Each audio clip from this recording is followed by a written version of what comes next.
Et bonjour à tous et bienvenue dans ce nouvel épisode de Bye Bye Patron, le podcast de la liberté de l'immobilier, des gros billets et aujourd'hui des déchets, des petits vers qui commencent à se développer, des insectes volants et autres joyeusetés de l'immobilier. On va parler du fait que je me suis fait défoncer, démolir, pourrir un appartement. Donc je vais tout vous raconter dans cet épisode.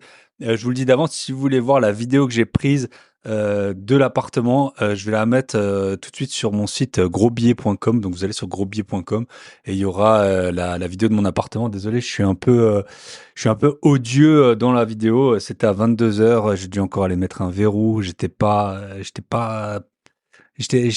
assez outré et assez énervé. Et pareil pour cet épisode, désolé. Si jamais je m'emporte, je vais essayer de faire au mieux. Mais voilà, c'est un peu scandaleux ce qui m'est arrivé, voire totalement scandaleux.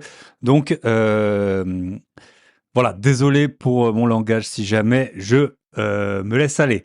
Avant de démarrer, deux, trois petits points. Je vous avais dit que je suis en train d'acheter 3 appartements, donc il y en a un. Normalement, les offres de prêt, elles sont parties, donc on va pouvoir faire l'acquisition. Donc je suis super content. On en a eu un autre, le dossier, il est monté. Donc il faut encore toujours qu'on réponde à demande de besoin de financement, je sais plus comment ça s'appelle. Donc je vais m'occuper de ça encore dans les prochains jours. Et puis le troisième, j'attends le compromis. Peut-être petite info, en ce moment je suis donc je m'étais dit je me calme, Thibaut, calme-toi, t'as déjà 3 acquisitions en cours. Et quand même, je me suis dit, ah tiens, je vais passer en Alsace, je vais regarder ce qu'il y a un peu sur le marché et tout. Et bah, en fait, j'ai vu qu'il y avait un garage à vendre dans une copro où j'ai une LCD. Donc c'est mon appart, là, j'en ai déjà parlé, que j'avais acheté 23 000 € à l'époque, 35 000, on va dire, après travaux et notaires, qui me fait 11 000 € de chiffre d'affaires plus ou moins par an. Non sans mal, là, on a eu le lit qui a été pété aussi cette semaine. Et heureusement, ben, la personne de la conciergerie, la personne de Julien, s'est occupée de faire comme il a pu pour accueillir les voyageurs suivants. Mais bon, voilà, on est bon pour acheter un lit qui avait même pas un an et c'était une réservation booking. Donc, comme ça suffisait pas, tout ce que je vais vous raconter après, un lit foutu de plus. Mais je vais acheter un garage. Donc, vous saurez que en fait, pour les garages, alors les nombres de pièces qu'il faut, c'est assez hallucinant. En fait, c'est à peu près la même chose que pour un appartement. Pour le notaire, donc parce que je l'ai contacté. Pour le garage, je vais l'acheter, on s'est mis d'accord à 8 700 €. Donc j'ai bien pu négocier quand même, je suis assez content. Et il y a à peu près, ça va être entre 1 600 et 2 000 € de frais de notaire quand même. Donc les frais de notaire sont assez élevés. Après, moi, je me dis que c'est vraiment un bon point parce que bah, pour l'LCD, ça va être un plus. La ville, elle vient d'étendre un peu les zones payantes de stationnement. Et maintenant, mon appartement, c'est une des dernières. Enfin, je pense que ce serait la prochaine zone si jamais. Donc voilà, et puis je me dis, bon, c'est 8 700 €. Donc voilà, il n'y a pas besoin par contre de compromis. On fait un, on va faire un truc en une fois. Je sais plus comment la notaire, elle a appelé ça la claire de notaire, mais en gros, pas besoin de compromis. Bah, surtout que je vais payer, là, je vais payer comptant. Je vais pas faire d'emprunt, d'emprunt pour ça. Donc voilà, ça c'est le point. Donc je suis quand même content d'avoir pu bien négocier ce garage. D'ailleurs, pour les gens, en parlant de négocier, je vais faire une petite aparté. Pour les membres de la formation négocier pour faire des gros billets, donc si vous n'êtes pas encore membre, vous pouvez, c'est la formation ça et la formation sur la bourse, c'est les deux formations de loin que j'ai le plus vendues. J'ai fait 3 vidéos là que j'ai tournées assez récemment, top 8 des erreurs à ne pas faire, une autre relation avec l'agent immobilier et surtout une super importante et je pense dans tous les aspects de la vie, c'est vraiment utile sur ce qu'on appelle le BATNA, Best Alternative to a Negotiated Agreement. Et donc, je vous conseille d'aller les voir. Et pour les autres, ben voilà, on a encore négocié. J'ai un membre de l'académie, d'une de mes de la formation, qui a pu négocier. Je crois que c'était dans les 80 000 € sur une maison là. Voilà, on a en fait dans les formations, dans toutes mes formations. Sauf celle sur la bourse, parce que je donne pas de conseils en investissement financier, mais sur toutes mes formations, vous pouvez m'appeler. Vous avez le droit à chaque fois à un appel, parce que en fait, je sais très bien que souvent, ben, on est seul avec soi-même et on sait pas exactement comment faire, et on est toujours plus fort à deux. Donc voilà, vous pouvez m'appeler pour négocier. Ben là, j'ai eu plusieurs En tout, c'est bien sûr plusieurs millions d'euros qui ont été négociés par les membres de ma formation. Et donc là, le garage, j'ai encore réussi à négocier. Je suis assez content. Donc voilà, et puis j'espère que ce sera un plus pour la LCD, et puis au pire, je louerai à part. Ce qui est bien, c'est que alors moi, je trouve que, enfin, tout le temps quand je reviens en France, le truc que je trouve hallucinant, c'est comme les gens, ils se garent n'importe comment, les parkings, voilà, près de chez ma mère, par exemple, il y a un Carrefour City, ça fait que squatter, il y a aucun client dans le Carrefour City, il y a que des caisses, des épaves qui sont garées devant, personne ne fait rien. Il y a aussi, je sais pas, un truc un peu haut de gamme comme ça, des produits qui viennent des paysans et tout. Pareil, le parking, il fait que être squatté, les gens, ils ont pas de barrière et tout ça. Franchement, moi, je le vois pas trop à l'étranger. J'ai un appartement, pareil, qui est en face d'un supermarché, d'un Aldi qui s'était construit après que j'ai acheté l'appartement. Quand j'y suis allé l'autre fois un dimanche, parking blindé. Vraiment, c'est le stationnement, c'est à la fois un problème, il y a pas assez de place tout simplement, et et puis les gens, franchement, ils en ont rien à faire de rien, donc ils se gardent n'importe comment. Donc c'est pour ça que je pense que c'est pas mal d'acheter un garage. On verra bien, voilà, c'est 8 700 euros, c'est pas un risque démentiel. Le gros risque, c'est entre guillemets les frais de notaire, parce que je sais pas si pourrais le vendre beaucoup plus cher que ce que je l'achète, mais en tout cas, je pourrais bien l'exploiter, mais ça va me mettre quand même peut-être 2 ans d'exploitation à rembourser rien que les frais de notaire. Donc voilà, ça c'est pour le garage, et donc pour ceux qui ont la formation sur comment négocier, et donc ces 3 vidéos que j'ai sorties, top 8 des erreurs, relation avec l'agent immobilier, et surtout le BATNA. Donc ça, c'est vraiment le meilleur point si vous voulez négocier. C'est vraiment le truc ultime dont il faut toujours se servir. Donc sinon, pour les autres, si vous voulez aller sur mes formations, vous allez sur grosbiais.com, donc vous aurez la vidéo, la belle petite vidéo de mon appart défoncé. Et puis, si vous voulez la formation négo, donc vous faites grosbiais.com/négo, Nego. Voilà, c'est tout. Et puis, vous me remercierez, à mon avis, parce que je pense que là, le cost-benefit, il est vraiment sans commune mesure. On peut, elle a un prix. Comme toujours, toutes mes formations, j'ai plein d'avis là-dessus qui me disent que je suis pas assez cher. Mais oui, mais moi, je veux aider tout le monde. Moi, je veux aider tout le monde. C'est pour ça que je fais pas des prix à 997 euros.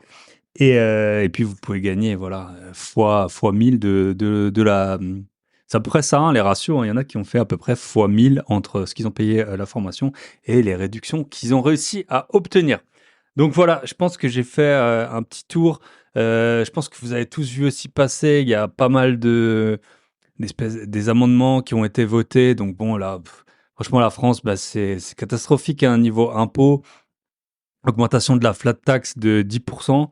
Donc voilà, on se plaint quand l'électricité, ça prend 10%, mais la flat tax, 10%. Il y a une histoire, bon, pour les résidences principales, c'est pas aussi clair, mais il devrait y avoir éventuellement des taxations dessus. Il y en a qui parlent de faire sauter peut-être à terme les avantages du PEA, du LMNP aussi. Ça a déjà été voté, je crois. En fait, on fait tout de toute façon pour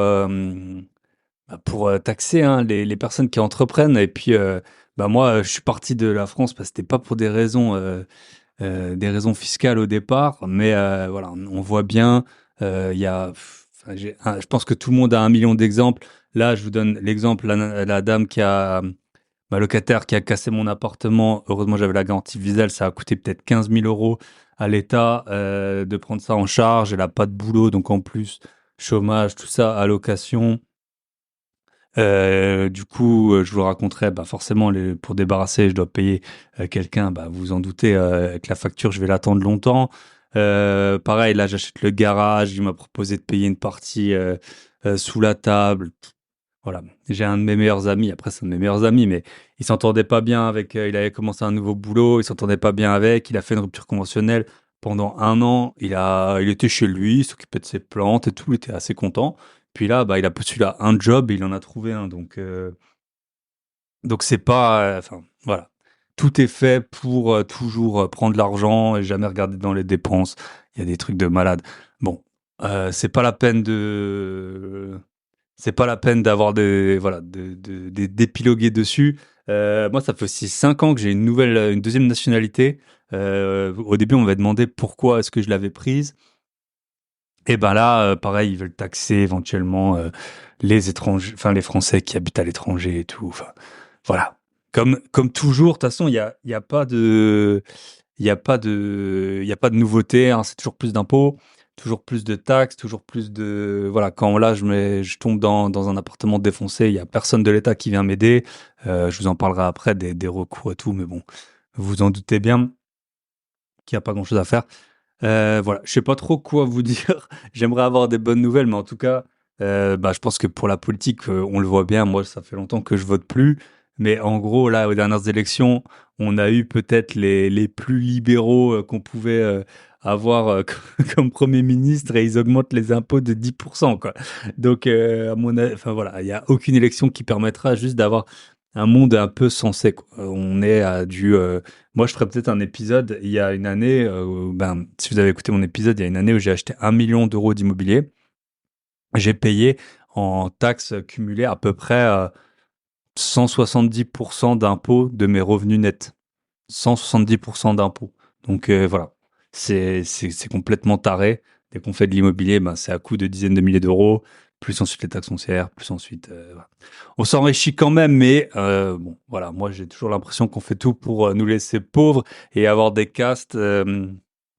Les gens qui sont tout en haut, ils restent tout en haut. Et puis les autres, dès qu'ils ont un petit moyen, que ce soit le Airbnb, hop, c'était peut-être un moyen de s'en sortir. Hop, vas-y, on va tout faire pour arrêter, pour pour empêcher les gens de s'enrichir avec ça. Ensuite, il y a eu la crypto, il y en a qui ont fait beaucoup d'argent tout de suite, taxer, taxer, taxer. Il faudrait surtout pas que les gens ils s'enrichissent, voilà. Et puis après, à côté de ça, il y a des castes, il y a tous les politiciens qui ont des millions d'euros. Quand on voit comme c'est dur de faire 1 million d'euros quand on part de zéro, c'est vraiment un travail acharné. Et là, ben, les taxes, donc j'ai vu et j'ai vérifié. Le budget de l'État, maintenant, c'est le PIB de l'Espagne, hein, le budget de l'État français, donc tout va bien. Voilà. Bon, je suis pas là pour faire de la politique. Écoutez, tout n'est pas voté définitivement et tout, mais en tout cas, c'est des très mauvais signaux.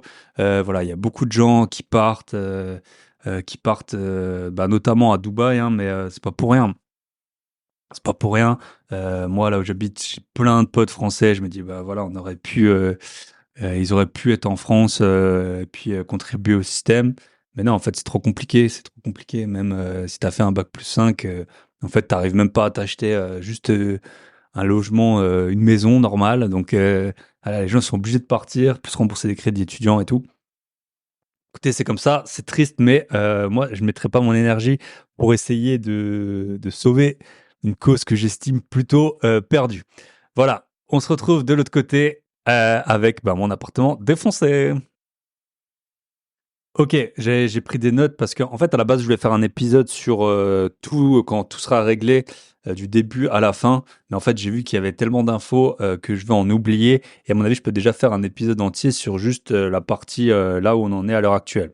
Donc, qu'est-ce qui s'est passé? On m'a posé beaucoup de questions parce que j'avais fait une story sur Insta, comme quoi je m'étais fait défoncer l'appart. Et il y a beaucoup de gens qui m'ont écrit merci, beaucoup de soutien, beaucoup de propositions d'aide et tout ça, des contacts d'artisans, même des gens qui m'ont proposé de débarrasser l'appartement et tout. Donc merci beaucoup à vous. Mais on m'a posé beaucoup de questions, donc j'ai essayé de noter un peu tout et je vais vous expliquer comment ça s'est passé. Peut-être que vous arriverez à éviter ce genre de désagrément. Après, je vous ai dit, j'ai fait un épisode il y a quelques semaines, je crois il y a 3 semaines, comment je gère des dizaines de lots en 1 heure par semaine. Bon, là, on n'est pas du tout dans l'heure par semaine, hein, vous allez voir. Peut-être ça a été un retour de karma. Mais bon, plus on a de lots, plus on a de locataires, plus on les détient depuis longtemps. Et plus ben, on a ce risque. Donc, c'est un appartement que j'ai acheté en 2018 et qui est exploité. Je l'exploitais, c'était un T3 de 51 mètres carrés et je l'exploitais en meublé parce que je l'avais acheté en nom propre. Et donc, ben, meublé, hein, qui dit non propre, meublé. Heureusement, bon, l'appartement, c'était la fille de la propriétaire qui habitait dedans. Donc, il était en état, on va dire, moyen plus, mais pas refait, pas incroyable, mais moyen plus. À l'époque, en 2018, ça commence à dater, hein, j'avais aussi beaucoup moins d'argent. Donc, quand j'ai acheté, j'avais tout de suite mis un locataire dedans. Les meubles, je me rappelle, ça a été quand même une bonne galère de meubler l'appartement. Notamment, je m'étais retrouvé chez Ikea un vendredi soir avec la voiture qui était pleine. J'arrivais pas à mettre tout ce que j'avais acheté. Du coup, j'avais dû appeler un taxi pour qu'il me suive jusqu'à l'appartement, pour qu'il prenne les quelques affaires qui manquaient. Donc voilà, ça avait été toute une histoire. Meubler les appartements, c'est toujours une galère, hein, franchement. Le LMNP, donc maintenant, en plus, le régime fiscal, il est en train de tomber. Et mine de rien, une grosse partie des dégâts, là, ça va être les meubles que j'avais achetés. Plus, voilà, j'avais acheté deux, trois, notamment le lit, je l'avais acheté d'occasion. Ce qu'il faut retenir, c'est que j'avais pas fait de travaux conséquents dans cet appartement, si ce n'est je l'avais fait repeindre juste avant que la locataire arrive. Donc là, c'est comme prendre de l'argent et le brûler devant soi, hein. Donc c'était vraiment de l'argent qui a été perdu. Donc, qu'est-ce qui s'est passé? En fait, je me rappelle assez bien quand j'ai reçu l'annonce du départ de l'ancien locataire. Je venais d'arriver au Pérou. J'étais parti pour, je pense, deux semaines au Pérou. Et j'étais en train d'attendre ma valise et je vois ça. Et donc, comme vous le savez, les meublés, c'est un mois de préavis. Donc, il n'y a pas de temps à perdre. Donc, j'ai fait mon voyage au Pérou. Ensuite, ben, je suis rentré chez moi. Donc, je suis pas allé tout de suite en Alsace et tout. Donc, j'étais assez vite quand j'ai récupéré bah, l'appartement pour faire des visites, il était déjà libre. Donc, forcément, le temps presse. Moi, j'essaie toujours d'avoir mes appartements tout le temps loués. Et, euh, et donc là, bah, bon, après, voilà, c'est comme ça. Parfois, on n'arrive pas à tout optimiser. Et donc, ça, c'était en avril 2022, je pense. Avril-mai 2022. Donc, en fait, j'avais pas trop de candidats. C'est bizarre, cet appartement, il est très bien placé, je trouve, très proche du centre-ville, mais dans une rue qui a pas super bonne réputation. Donc on va dire selon, là où mon appartement il est, bah, c'est plutôt bien placé. Mais en fait, si vous voyez le nom de la rue, peut-être ça peut faire peur. La rue, elle fait plusieurs kilomètres et il y a au bout d'un moment, ça devient un peu plus populaire, comme on pourrait dire. Donc, moi, je trouve qu'il est très bien placé cet appartement, mais c'est vrai que j'ai pas forcément beaucoup de demandes quand je le mets en location, alors que vraiment il est à 100 mètres d'un arrêt de tram, de rue piétonne, de station de Vélib et tout. Voilà, un parking juste à côté. Donc, je trouve que moi, il est bien placé, mais c'est vrai que j'ai pas toujours beaucoup de demandes. Donc là, ce qui s'est passé, c'est qu'en fait, j'avais une personne qui était intéressée. C'était un jeune homme qui travaillait, je me rappelle, chez Hippopotamus. Il me disait qu'il avait la garantie Visal et tout. L'appartement, je le loue 530 euros par mois. Et sauf que en fait, donc je l'ai sélectionné lui, j'ai fait d'autres visites et il y avait bah, ce qui deviendra ma future locataire. Donc je vous la fais courte en fait. Donc j'avais sélectionné le premier profil. Il s'avère qu'ensuite, moi, c'est un gestionnaire locatif qui fait tout le reste.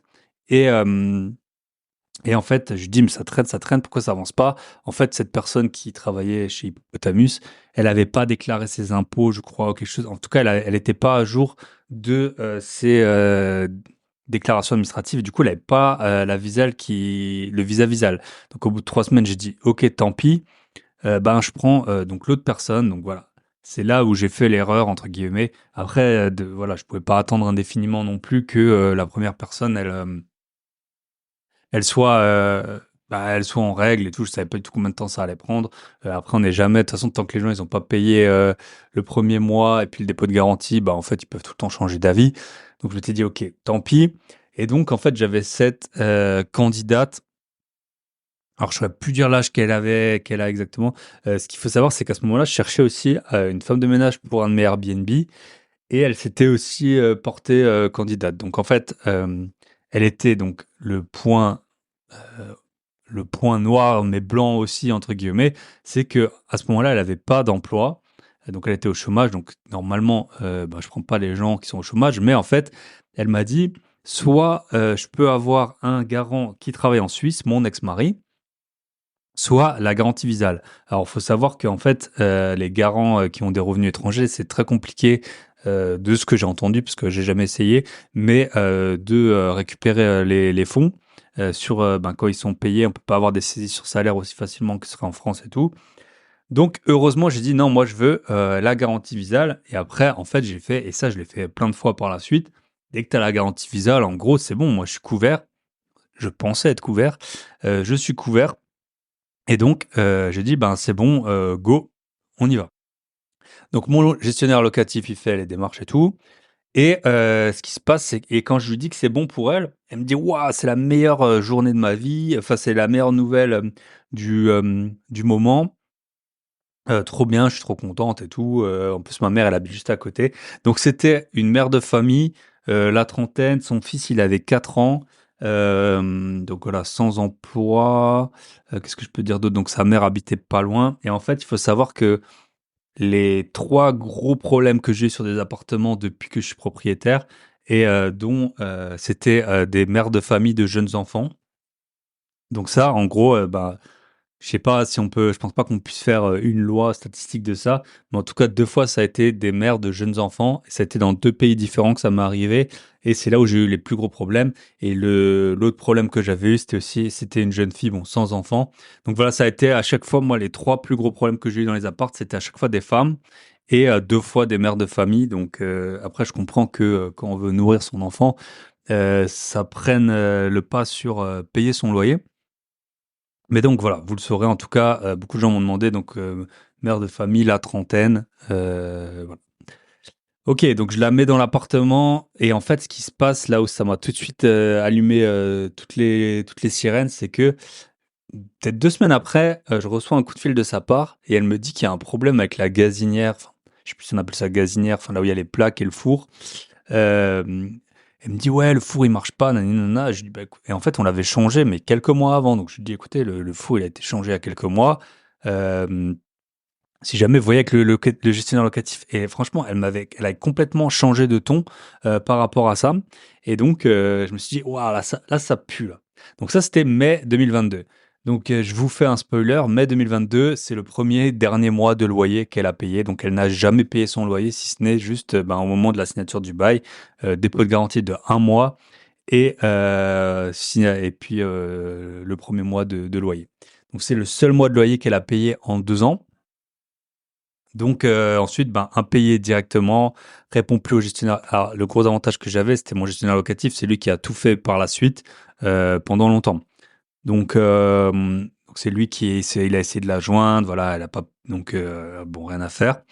Donc pendant, jusqu'à alors depuis mai jusqu'à maintenant, jusqu'au mois de septembre, 2024, j'ai été payé, donc c'était un mix, de CAF et de garantie Visale par rapport à l'appartement, par rapport à son loyer.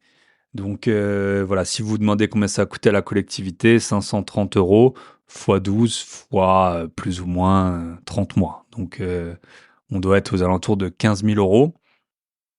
Hem Et je me dis: «Ouais, bah, voilà, en fait, j'ai touché l'argent de l'État, c'est bien», mais en fait, quand on réfléchit, j'ai payé peut-être, 6 000 7 000 € de peut-être 6 000 € de frais de notaire sur l'achat de cet appartement, j'ai payé des taxes foncières, donc en fait, limite, on s'y retrouve, tout pile, quoi. Hem Donc ça, c'était le point. Donc il y a eu les démarches Visale, donc c'est Visale qui a tout fait, hein. Moi, j'ai pas eu de contact avec eux. En juin 2023, je reçois le jugement comme quoi elle doit partir, des lieux. Donc ça, c'était juin 2023, et bah, on m'explique qu'en gros, bah, pareil, c'est Visale qui va la faire sortir et tout. Et donc jusque-là, bah, moi, je m'inquiète pas. J'ai 3 ans de garantie Visale, donc je suis couvert jusque mai 2025. En août, 2023, donc 2 mois après le jugement, j'appelle. Donc en fait, je me rends compte, donc c'est des avocats de Paris qui doivent être payés, pareil, je sais pas combien, ça a rien à voir avec leur cas. Enfin, vous prenez des avocats locaux, je sais pas pourquoi vous payez des avocats parisiens, ça doit être les plus chers, ça doit être ceux qui connaissent le moins bien, le cas. Mais en tout cas, voilà, c'était un cabinet d'avocats parisiens. Et en fait, donc au bout de 2 mois, je leur demande, un peu des comptes et ils m'expliquent que, ils ont plus rien à voir avec ça, que maintenant c'est un huissier et que c'est un huissier, donc maintenant, en fait, on appelle ça commissaire de justice. Les huissiers, c'est un commissaire de justice, bon, pour le coup local, et que c'est lui qui fait ça et il m'envoie chier clairement. OK, donc super, super les gars, merci. Donc je contacte l'huissier, j'ai donc le commissaire de justice et je lui dis: «Bah, ça en est où?» Ils m'ont dit: «Ah bah, on a fait appel à la force publique pour, la sortir». On est en attente. Je vous la fais courte, du coup, bah, il s'est rien passé du tout. Donc moi, j'ai appelé une ou 2 fois. Après, moi, tant que j'étais payé, on va dire, je m'inquiétais pas spécialement. Et c'est vrai que je pensais pas du tout récupérer l'appartement dans cet état-là. Donc, moi, j'étais là, bon, bah, en fait, c'est ma meilleure locataire. Elle m'appelle jamais. Je suis payé tous les mois. En sachant que Visa, ils payent bizarrement. C'est pas, de temps en temps, on reçoit un peu plus, de temps en temps, on reçoit un peu moins. Mais en tout cas, bon, moi, je recevais l'argent. Voilà. Il s'avère que dans cet immeuble, déjà c'est un immeuble problématique en fait, c'est l'immeuble le plus problématique que j'ai. C'est un petit immeuble de 4 logements. Dedans, il y a deux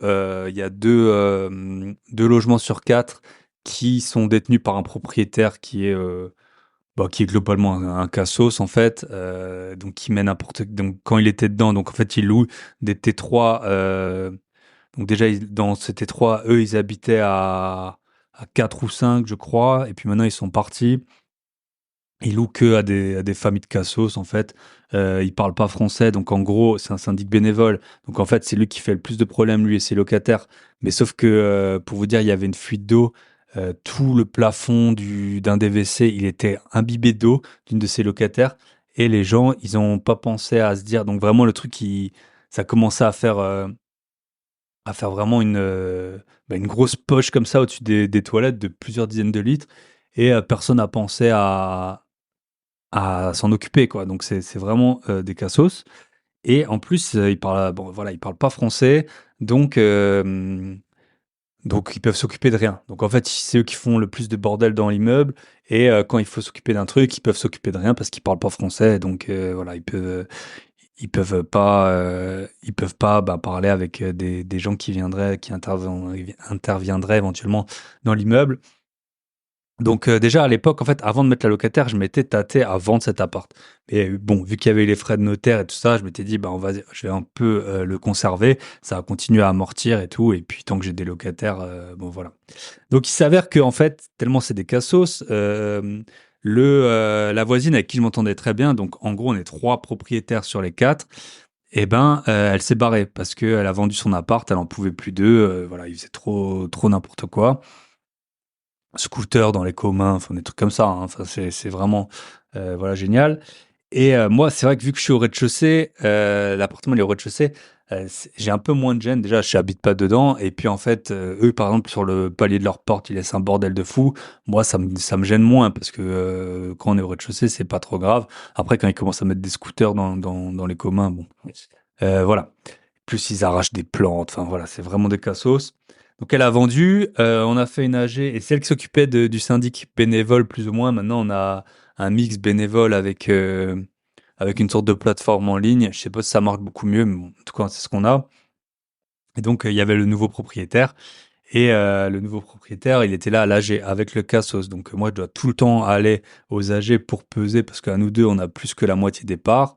Et pour peser devant le cassos il doit envoyer son fils qui a, je sais pas, enfin maintenant il est un peu plus grand, mais au début il avait 14 ans, enfin un peu le petit con et tout, qui traduit pas tout ce qu'il veut. Enfin voilà, c'est vraiment très très pénible cette copro. Et moi bien sûr, bah j'ai pas dit devant le cassos, et il s'en serait trop réjoui que ma locataire elle payait pas. C'est encore un coup à ce qu'il veuille me racheter l'appartement pour une bouchée de pain et tout. Donc voilà, j'avais rien dit. Heureusement, elle a vendu à quelqu'un qui a l'air très bien. Et donc voilà, ça c'était l'AG de copro. Donc, je vous la fais courte, donc je vous redonne les faits. Donc, appartement acheté en 2018, la locataire que je fais rentrer en 2022, elle paye un seul mois de loyer. La copro, ben, il s'avère qu'il y a un peu des cassos dedans. Donc, la personne à qui je m'entendais bien, elle a vendu son appartement pour le vendre pour quelqu'un d'autre. Et donc, maintenant, on est premier AG, donc je me suis présenté.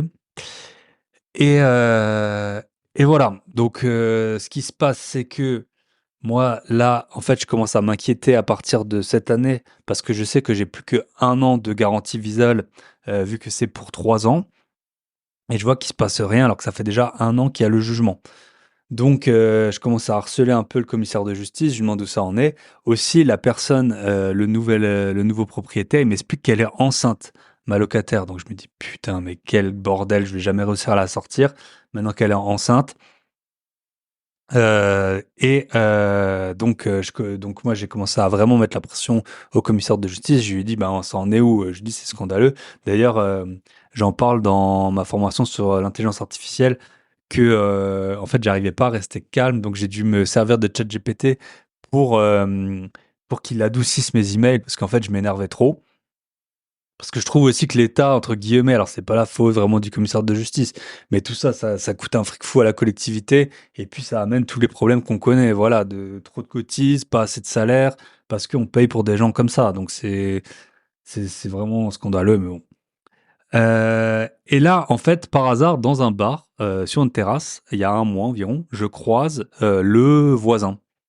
Et je lui explique, donc déjà, j'étais même plus sûr si c'était vraiment lui ou non, et je lui explique que ma locataire elle paye pas parce qu'en fait il m'avait dit que dans la cave il commençait à avoir du bordel et que ça attirait sûrement des souris.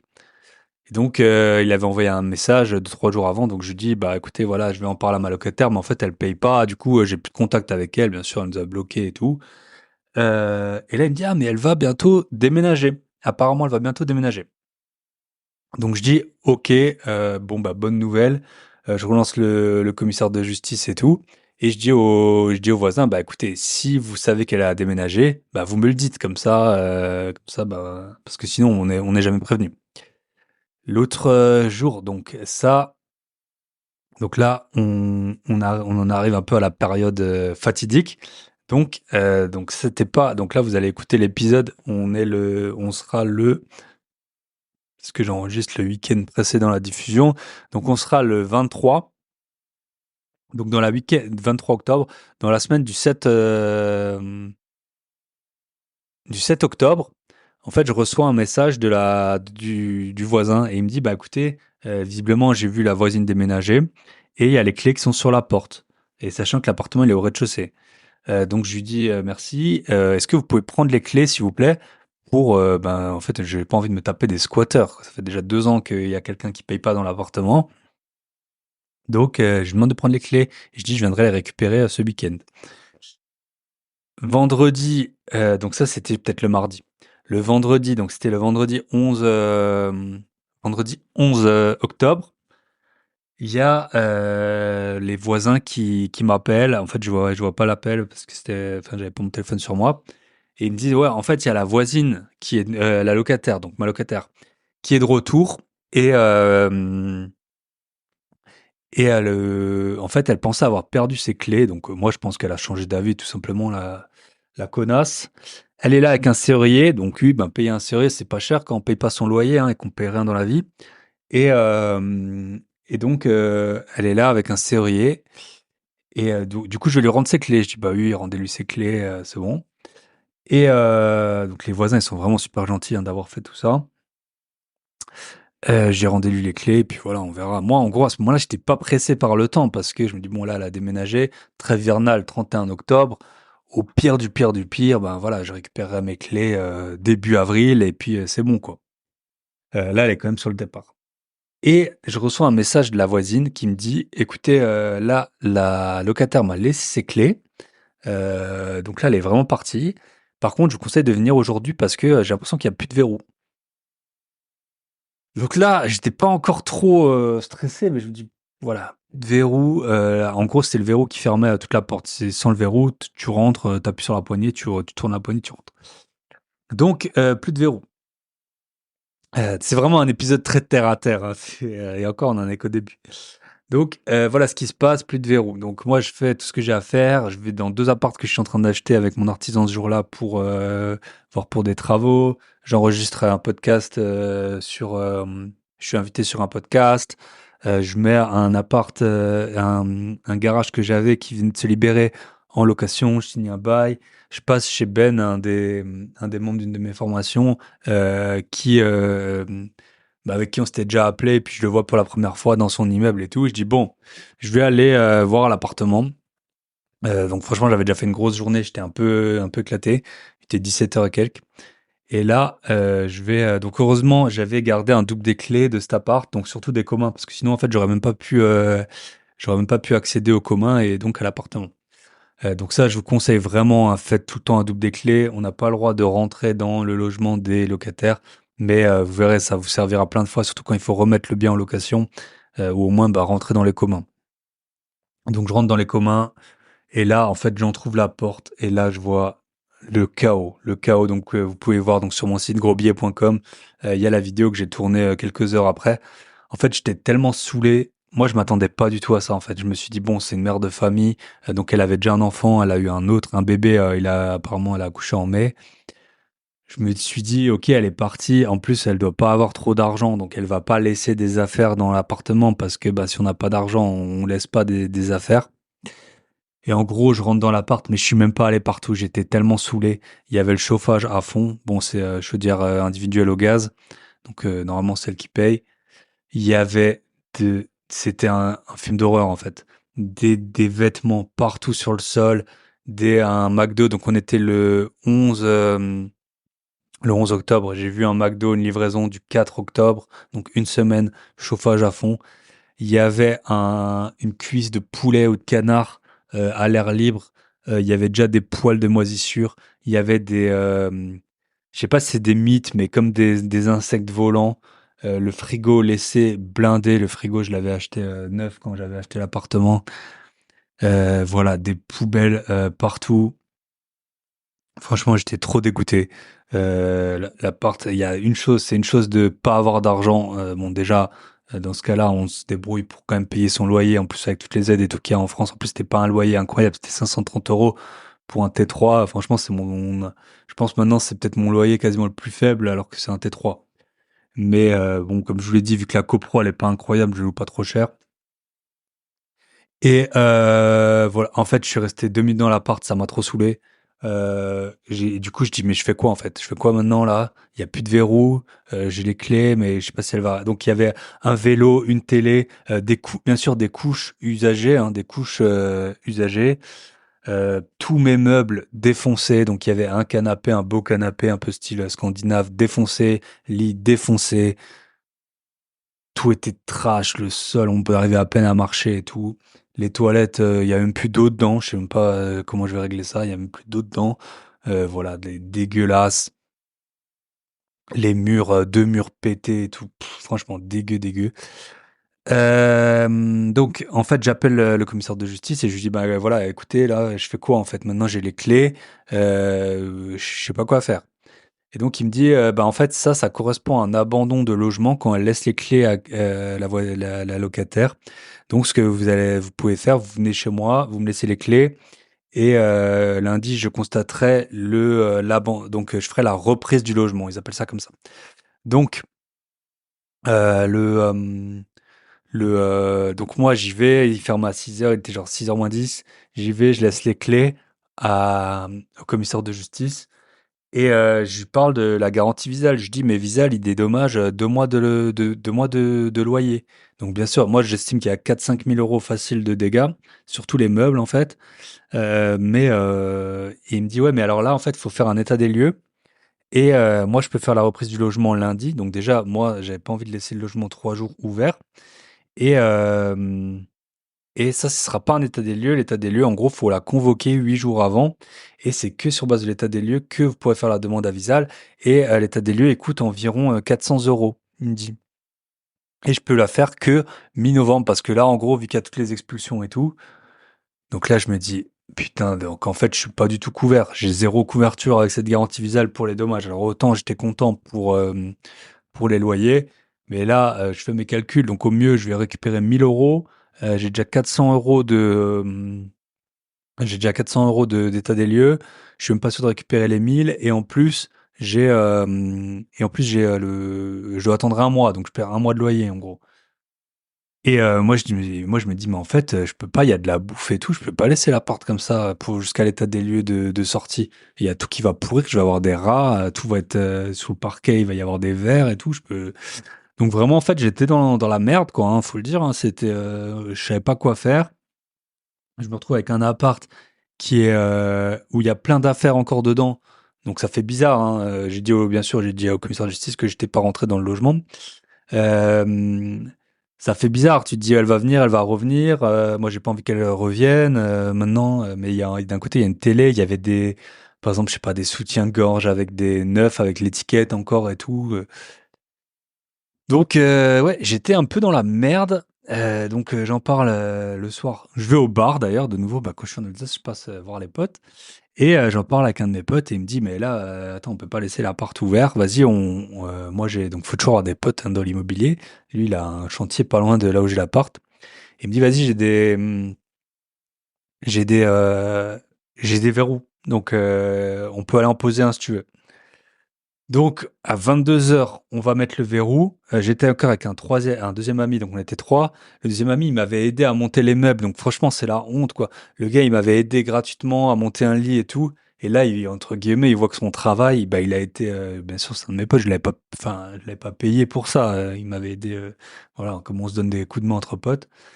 Et là, tu te dis, putain, bah, en fait, ton pote, il t'a aidé. Et là, la connasse, elle a tout pété. Voilà, et lui, il voit ça. En gros, tout ce qu'il a fait, ben, le résultat de ça, c'est juste du chaos. C'est juste des gens qui profitent du système. Et donc, l'appart, ben voilà, il est ruiné. Donc, finalement, on se retrouve, ce pote-là qui m'avait aidé, il s'en va. Donc, on est à deux avec mon pote. On met un cadenas. Il s'avère que un verrou, le premier verrou qu'on met, en fait, c'était de la récup, forcément, de chantier. Il était 22 heures. On n'allait pas aller en chercher un chez le roi Merlin. Donc, en fait, le premier, on le monte, on le teste, il marche, on le monte. D'un coup, il pète. Et on est bloqué dans l'appart. On a juste un tournevis pour mettre pour mettre le verrou. Et on se retrouve bloqué. L'odeur horrible. L'odeur horrible. Je sais pas si vous imaginez des couches à l'air libre, de la bouffe, des, franchement, c'était à vomir, hein, l'odeur. Euh, les toilettes sans eau et tout. Et on se retrouve bloqué, on n'arrive plus à sortir. On n'a pas d'outils et tout. Bon, finalement, en, en trifouillant un peu, on arrive à le sortir. On retourne sur son autre chantier, récupérer deux autres cadenas, verrou. On met un verrou. Voilà. Donc vous voyez déjà le temps que ça m'a pris. Récupérer le logement, écrire aux voisins, aller chez l'huissier, enfin chez le commissaire de justice, mon pote qui m'aide gracieusement. Donc là, j'ai récupéré à vendredi à 17 heures. On est vendredi 22 heures. Donc voilà, j'ai que ça à foutre. Et c'est là où j'ai tourné la vidéo. Donc si vous voulez aller voir grosbillet.com, vous allez voir la vidéo de mon appart ruiné. Ok, donc ensuite, qu'est-ce qui se passe? Le samedi, je vais faire des doubles des clés pour de ce verrou. J'avais mis une annonce le vendredi soir sur le Bon Coin pour trouver quelqu'un pour me débarrasser l'appartement. Donc j'ai eu pas mal de retours. Je savais pas trop combien demander. Bah, je m'étais dit 300, mais en fait, franchement, ça les méritait pas. Ça méritait beaucoup plus, sachant qu'il y a les meubles à enlever. Et donc, j'ai trouvé un mec pour 500 euros. Donc, franchement, le gars, il avait l'air quand même bien. Et puis, il a toujours l'air bien. Donc, pour 500 euros, il me débarrasse tout l'appart. Et puis, il me passe un tout petit coup de propre dessus. Le truc, c'est que moi, je lui ai expliqué, là, on commence à être un peu dans les procédures légales et tout. Le gars, forcément, c'est un débarrasseur d'appart. C'est pas Harvey Specter dans Suits, quoi. C'est pas un avocat d'affaires. Il comprend pas trop les délais et tout. Et moi, je sais pas trop quoi lui dire. Je peux pas trop lui dire, ben, écoute, en fait, le logement, en gros, pour l'instant, il est pas vraiment à moi. Je sais pas trop si j'ai le droit d'être là et tout. Donc, voilà. J'avais aussi acheté vite fait une pince là de jardinage comme ils ont les gens dans les parcs pour récupérer les déchets. Je me suis dit, voilà, pour les couches et tout, ce sera utile. Pareil, 30 euros, des gants et tout ça. Bon, bref. Qu'est-ce qui se passe? Donc, je lui file les clés. J'avoue, le gars, je le connais pas, hein. Je lui file les clés. Bon, je le paye pas. Et je lui explique qu'en fait, maintenant, le problème que j'ai, c'est que l'huissier va venir constater l'abandon du logement le lundi. Sauf que maintenant, moi, j'ai mis un verrou et je peux pas déposer les clés à l'huissier le week-end. Et donc, en fait, je lui dis, bah écoute, pour lundi, il faut que l'appartement il soit ouvert toute la journée pour quand l'huissier il vient. Donc, il me dit OK. Et après, je lui explique l'histoire de l'état des lieux parce qu'à l'époque, je savais pas encore trop si j'allais en faire un ou non d'état des lieux. Et il me dit, bah, enfin, ça se voit que ça le fait chier, quoi, parce que l'état des lieux, ce sera 10 jours après. Donc lui, il peut pas, pour l'instant, je lui dis, en fait, le deal qu'on avait, c'était lundi, tu ouvres la porte. L'huissier, il va passer dans la journée. Quand il me dit qu'il est passé, tu fermes la porte. Mardi, t'enlèves toute la bouffe qui pourrit. Ensuite, tu laisses tout dans l'état et on regarde pour faire un état des lieux. Donc, avec les 8 jours et tout, ça aurait fait fin de semaine d'après. Donc, fin de la semaine à laquelle vous écoutez le podcast. et ensuite tu vires tout et voilà. Et puis moi, ben, je reviens en Alsace, je te paye et puis c'est réglé. Donc lui, déjà, j'ai eu du mal à lui expliquer plusieurs fois. Après, voilà, c'est quelqu'un qui le débarrasse des appartements, faut pas oublier. Et il me dit, mais t'es sûr que tu veux vraiment faire ça? Pareil, c'est pas le genre de gars qu'il faut dire que vous avez 10 apparts, quoi. Donc, mais il me dit, c'est bon, je le ferai et tout. Donc, le gars fiable, il m'a ouvert l'appart le lundi matin. J'appelle l'huissier, je dis, vous passez aujourd'hui? Oui, oui, c'est prévu que je passe aujourd'hui, enfin, le commissaire de justice. Je dis, bah ok, vous m'appelez quand c'est fait. Comme ça, moi, je peux refermer l'appartement. Il s'avère bien sûr qu'il m'appelle pas dans la journée. Donc je rappelle, et au moment en fait où j'appelle l'huissier pour savoir s'il est passé s'il passe aujourd'hui, le lundi, il me dit, en fait j'ai sa collègue. Et après, sa collègue, elle me passe le gars que j'avais vu, à qui j'avais laissé les clés. Et il me dit, bah en fait j'étais au téléphone avec votre locataire. Elle me dit qu'elle a encore laissé des affaires dedans, dont un livret de famille et tout. Que les voisins, ils ont pas du tout voulu lui rendre les clés. Ils lui ont dit non, vous avez pas le droit et tout. Alors que les voisins, c'est vraiment des crèmes, c'est vraiment pas le genre à chercher le conflit. Donc la nana super menteuse et tout. Franchement, enfin quand c'est comme ça, tu sens vraiment l'injustice. Mais je dois avouer, le commissaire de justice, il a quand même bien joué le jeu. Sauf que le lundi soir, pas de nouvelles. Donc je dis au débarrasseur, bah écoute, tu fermes pas, tu laisses la porte ouverte, tant pis. Mardi matin, j'appelle. Et je retombe sur la femme, donc la clerc du commissaire de justice, qui me dit: «Ah bah là, il est pas là mon collègue, mais il est pas passé hier, attendez, je l'appelle» et en fait, il était en train de faire la reprise des lieux. Donc il a fait que le mardi et il devait me rappeler en fin de matinée le mardi, il m'a pas rappelé. Finalement, j'ai rappelé le mardi, dans l'après-midi. Donc voilà, c'est comme les banques, c'est comme les agents IMO, quand vous avez vraiment besoin d'un truc, faut appeler, appeler, appeler, faut être le problème principal de votre interlocuteur jusqu'à ce qu'il s'occupe de ça. Sinon, il aurait pu laisser traîner ça, je sais pas combien de temps. Et donc, voilà, mardi, il a fait la reprise des lieux. Entre-temps, moi, on m'a conseillé un autre huissier, un autre commissaire de justice, un ami d'un proche à moi. Et donc, lui, il va s'occuper de l'état des lieux de sortie. Et il va me le faire donc beaucoup plus court le niveau délai. Normalement, on a ça le vendredi 25. Donc l'épisode il va sortir le mercredi 23 et le vendredi 25, j'aurai l'état des lieux de sortie. Et avec ça, donc on a bien demandé à Visal, c'est bon, on peut effectivement faire utiliser un autre huissier pour ça. En fait, c'est deux dossiers différents de ce que je comprends. On verra bien ce que je récupère, en tout cas. Enfin, au mieux, bah, je vais récupérer 2 mois de loyer plus le dépôt de garantie. Donc, au mieux, je vais récupérer, on va dire, 1 000 € net d'état des lieux de sortie. Je pense qu'il y a 4 5 000 € de dégâts. Il y a 2 murs qui sont bien abîmés, tous les meubles, voilà, le débarrassage à 500 €. Ouais. Plus beaucoup, beaucoup de temps. Bah, voilà, vous voyez rien que les appels que j'ai passés. Ça a été un peu la galère. Ensuite, bah, j'ai encore dû envoyer ma mère récupérer les clés chez l'huissier. Je lui ai, j'ai quand même offert une boîte de chocolat. Voilà, enfin, j'ai dit à ma mère d'aller la chercher. Merci maman. Pour les remercier, parce que c'est vrai qu'une fois qu'ils étaient dans la boucle, ils ont quand même été très coopératifs. Ils n'ont pas trop fait preuve de mauvaise foi et tout. Alors que je pense que c'est quand même la période la plus chargée pour eux, parce qu'ils sortent tout le monde pour le 31 octobre. Donc voilà, je pense qu'en tout, ça m'a déjà pris une bonne vingtaine ou trentaine d'heures cette histoire. On va refaire l'appartement. Dans tous les cas, je vais refaire l'appart. Et après, je vais voir si je le vends à cause de la copro Cassos ou je le remets en location. Euh, Si on doit tirer des leçons franchement, il y a, ah oui, et donc bien sûr, j'ai parlé à l'huissier s'il pensait que, je m'en doutais, hein, mais j'ai quand même posé des questions. Donc, les leçons qu'on peut retenir de la discussion que j'ai eue avec l'huissier, c'est qu'en fait, on peut faire l'état, de toute façon, il m'a dit, on peut pas faire d'état des lieux avec l'appartement dans cet état. Donc, lui, il a pris des photos lors de la reprise des lieux. Et par contre, il m'a dit, en fait, faut débarrasser l'appart et voilà, vous pouvez, après avoir débarrassé l'appartement, faire un état des lieux et hem donc tout l'appartement sera quand même débarrassé. Donc ça, c'était la bonne nouvelle. Comme ça, j'ai pu dire au mec, qui débarrasse: «Bah, voilà, tu peux tout enlever maintenant, c'est bon». Il avait déjà débarrassé aussi la cave. Pareil, la locataire n'a pas rendu la clé de la cave, donc j'ai dû demander aux voisins d'ouvrir l'accès à la cave. Heureusement, il n'y a pas de cadenas sur la cave. Donc voilà, tout ça, en fait, en gros, ben, t'es redevable à des gens qui t'aident, alors que c'est plus ou moins pas ta faute si ce n'est d'être propriétaire. Pardon. Ensuite, concernant ben, est-ce que je peux retrouver mon argent? L'huissier, il a presque rigolé, hein. Je le savais.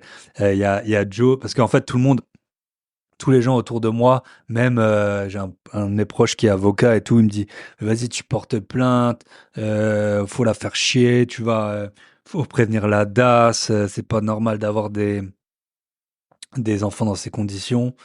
Et puis, donc tous les gens non investisseurs, ils me disent, écrit au scandale, voilà, qu'il faut que j'attaque la locataire et tout ça. Moi, je vous l'avais déjà dit plein de fois, j'ai pas d'ego dans l'immobilier, hein, je suis là que pour faire de l'argent et loger des gens dans des bonnes conditions, mais je suis pas là pour. Je m'en fous que quelqu'un me prenne pour un idiot si moi après je peux gagner de l'argent avec, notamment les agents immobiliers et tout ça. Donc, et Joe que j'ai sur le podcast là, qui est Joe Beau, qui avait des Subway et tout, et à qui je m'entends très bien. Il m'a dit une phrase, une expression que je connaissais pas. On ne peut pas plumer un œuf. Et je trouvais ça super bien, super imagé. Donc, et c'est ce que tout à fait le commissaire de justice m'a dit. Il m'a dit, oubliez complètement, vous allez rien récupérer. De toute façon, il y a plein de gens, dont l'État, qui seront créanciers privilégiés. Vous, en tant que propriétaire, vous n'êtes pas du tout créancier privilégié. Et même si à un moment, vous alliez être en droit de récupérer votre argent, elle va se mettre en surendettement. Et voilà, hop, c'est fini, game over. T'as plus rien, t'as plus le droit à rien. Donc je vais rien faire, voilà, ça fait chier, hein, mais bon, j'ai pas que ça à faire. De toute façon, quand on voit la police, de toute façon, elle sert. Enfin, on n'est pas là. J'ai fait un peu de politique au début, mais en gros, la police, sauf s'il y a pas des gens, même les gens qui se font agresser dans dans la même ville là, il y a des gens qui se sont fait agresser. J'ai entendu une histoire et les policiers sont pas venus parce que il y avait la visite d'un chef d'État. Donc, ils n'avaient pas d'effectifs pour venir pour s'occuper de l'agression de plusieurs étudiants et tout ça. Bon, bref. Donc, la police, elle va rien faire, personne va rien faire. C'est comme ça, vous êtes seul avec vous-même. Donc, les leçons que je peux tirer justement, de toute cette histoire, qui est pas du tout finie, hein, forcément, parce que là, il y a tous les travaux qui vont devoir être effectués et tout ça, c'est que, bon, la garantie visuelle, elle a quand même fonctionné sur les loyers. Donc, ça, c'est plutôt un bon point. En revanche, bah, elle a pas du tout fonctionné pour les dégradations.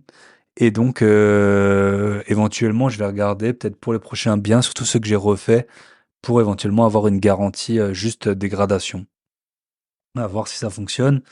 Par contre, ben, le gros point positif, c'est que ben, les voisins, ils m'ont bien aidé. Il y a plein de gens qui m'ont proposé leur aide. Mon pote, ben, mes potes, voilà, ils avaient aussi autre chose à faire à 22 heures que venir mettre un verrou. Ben, ils sont venus. Donc les gens voilà, ils m'ont pas laissé tomber dans la galère. Donc ma mère, elle est allée chercher les clés. Enfin voilà, tout le monde a eu un peu pitié de moi et merci. L'argent, en fait, en vrai, c'est même pas trop le problème parce que bah, l'appartement, il va être refait. Bon, voilà, on retrouve l'argent, on sait le refaire. Le temps, on sait pas le refaire. Moi, je pense que je prends les choses très peu à cœur, hein, tout ça, toutes ces histoires de. Je suis pas du tout attaché aux objets. J'ai longtemps acheté, vendu des voitures. J'ai plein d'appartements. Voilà, de temps en temps, il y a de la casse, de temps en temps, il y a des lits pétés et tout.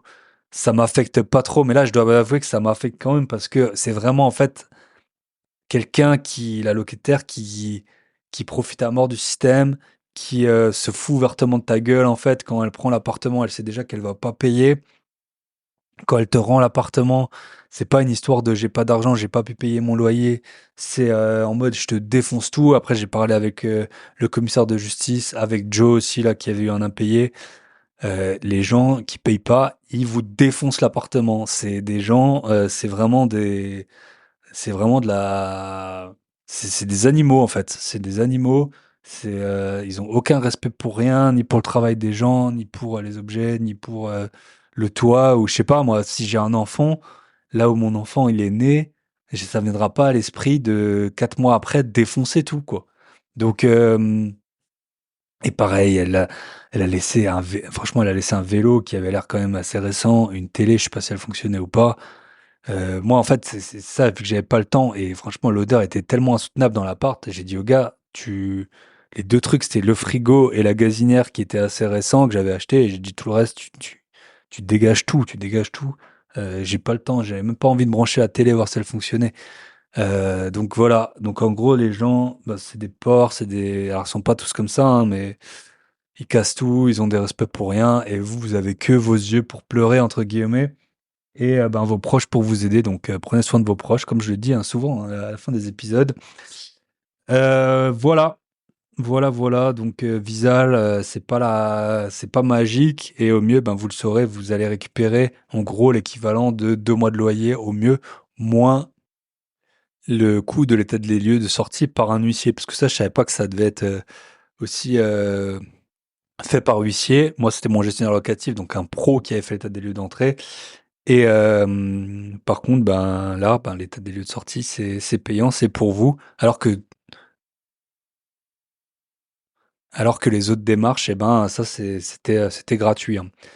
Donc voilà ce que je peux vous dire. Appartement défoncé. Si vous voulez aller voir la vidéo, ben vous pouvez commenter, hein, sur YouTube une fois que vous aurez vu la vidéo, ou vous pouvez m'écrire sur Instagram. Sur, bah, oui, mon compte Bye Bye Patron, vous pouvez, commenter soit le post, soit vous pouvez, me mettre, un message et bah, j'essaierai de vous tenir, je sais pas si je ferai un épisode une fois que l'appartement sera refait et tout, peut-être, du décompte total de ce que j'ai récupéré et cetera. Dites-moi si ça vous intéresse.